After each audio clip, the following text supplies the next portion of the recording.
let's go.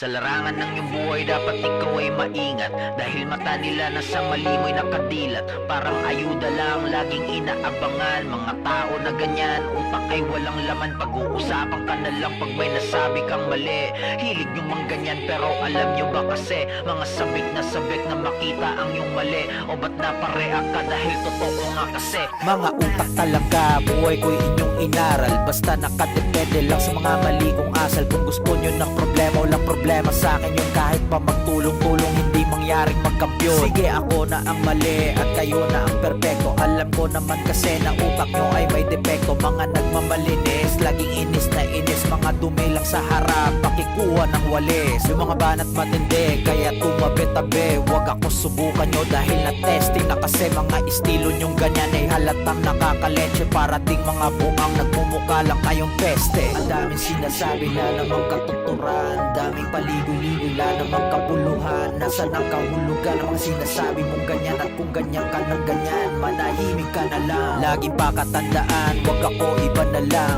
Tahimik lang ako at walang pakialam. Kung gusto nyo ng respeto, ugaliing rumispeto. Hindi yung nagpapanggap na parang mga demonyo. Kading magagawa kung ugali ganito.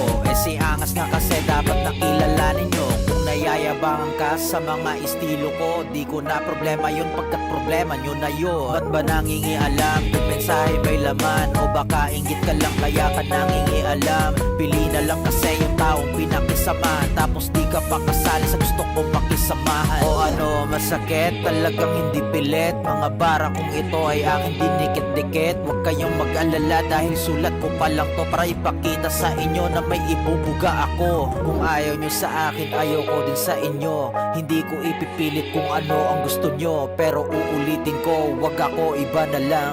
Tahimik lang ako at walang pakialam. Kung ayaw nyo sa akin, ayaw ko din sa inyo. Hindi ko ipipilit kung ano ang gusto nyo, pero uulitin ko, wag ako iba na lang. Tahimik lang ako at walang pakialam.